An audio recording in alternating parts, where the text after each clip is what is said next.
Sebagai menutup teman-teman sekalian, kisah yang unik diangkat oleh Imam Az-Zahabi rahimahullah adalah kisah seorang nelayan dengan seorang pelayan pimpinan wilayah pada saat itu di wilayah Irak. Orang ini teman-teman sekalian, dia seorang pelayan, dia seorang pembantu tapi di seorang pejabat. Kemudian dia lewat di pinggir pantai, dia temukan ada seorang nelayan sedang mengambil ikan, menangkap ikan yang bagus, besar. Karena dia seorang pelayan tapi di tokoh masyarakat, dia anggap dirinya punya kedudukan, dia lihat ikan tersebut lalu dia minta secara paksa, bukan dibeli. Dia bilang, berikan ikan itu kepada saya.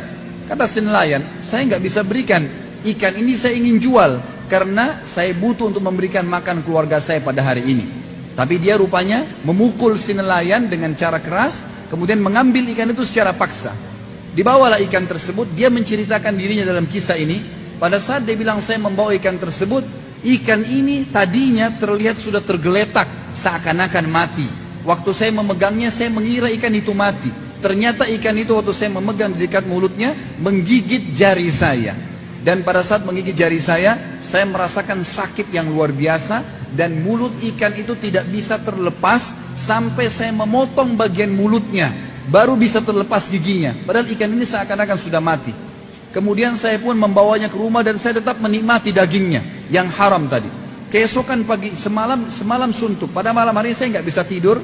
Dia mengatakan kemudian keesokan paginya saya mencari seorang tabib. Lalu tabib ini menemukan ternyata ada bakteri yang sedang menimpa atau mengena tangan saya yang dikenal dengan gargarin atau penyakit yang tidak bisa kecuali harus dipotong. Maka diperintahkan oleh tabib untuk memotong jarinya. Kalau tidak, maka akan menyebar penyakit itu ke seluruh tubuhnya. Maka dia pun memotong jarinya satu. Ternyata sakitnya masih dirasakan. Akhirnya dipotong ke seluruh jarinya 5-5. Masih dirasakan sakit juga. Dipotong telapak tangannya. Masih terasa sakit juga. Sampai dipotong setengah. Sampai di lengannya. Dipotong semua lengannya. Itu pun dia masih mulai merasakan sakit ke seluruh tubuhnya. Gak bisa tidur, gak bisa makan, gak bisa duduk, gak bisa buat apa-apa.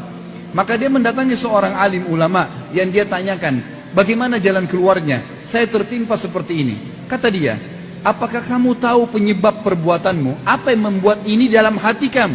Apa yang sedang tersirat di dalam hatimu? Dia mengatakan, saya diceritakanlah setelah menzalimi seorang nelayan, mengambil ikannya yang saya anggap bagus, lalu ikan itu mulai menggigit jari saya. Semenjak itu saya merasakan sakit dan seluruh tubuh saya dipotong. Dia sampai tangan lengannya. Maka orang alim ini mengatakan, pergilah kepada nelayan tersebut, cari dan minta kehalalannya. Maka dikejarlah, dia cari seluruh penjuru kota dikeliling, tidak ditemukan sampai 1 minggu. Setelah sepekan dia cari, ditemukan orang tersebut lagi di pinggir jalan menjual ikan. Maka dia tiba-tiba datang tersungkur di kakinya dan mengatakan, Tuan, maafkan saya. Nelayan ini sudah lupa, tidak tahu siapa orang ini. Lalu dia mengatakan, siapa kamu? Dia bilang, saya si fulan yang berapa bulan yang lalu sempat mengambil ikanmu. Maka saya minta kehalalannya. Kata nelayan tersebut, memang kenapa? Dia bilang, ikan itu pada saat saya bawa pulang diceritakan menggigit tangan saya padahal sudah kelihatan mati. Dan akhirnya tubuh saya dipotong sampai sekarang lengan saya dipotong. Dan sisa tubuh saya terasa sakit semuanya. Halalkanlah. Maka nelayan tersebut menangis karena hatinya lunak, mengatakan, saya sudah memaafkanmu. Kata orang ini, begitu dia mengucapkan saya memaafkanmu, tiba-tiba seluruh sakitnya hilang. Bahkan kata orang-orang yang ada di sekitarnya, andai saja pertama kau digigit ikan nelayan tersebut, kau kembali kepadanya dan mengembalikan ikan tersebut, maka anggota tubuhmu tidak akan dipotong. Akhirnya dia pun bertanya kepada nelayan ini, mengatakan sebagai penutup kisah kita, apakah kau sempat mendoakan sesuatu keburukan untukku pada saat saya mengambil ikanmu? Dia mengatakan, iya.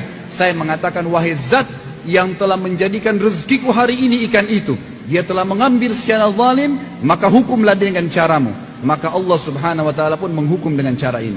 Saudaraku seiman, kita manusia lemah, tidak punya apa-apa. Jangan pernah menikmati dan mengambil hak orang lain. Cukupkanlah dengan rezeki yang telah Allah berikan kepada kita. Jadilah orang-orang yang patuh kepada Sang Pencipta karena Allah selalu mengawasi kita. Tidak ada orang yang bisa selamat dari hukuman Sang Pencipta Allah.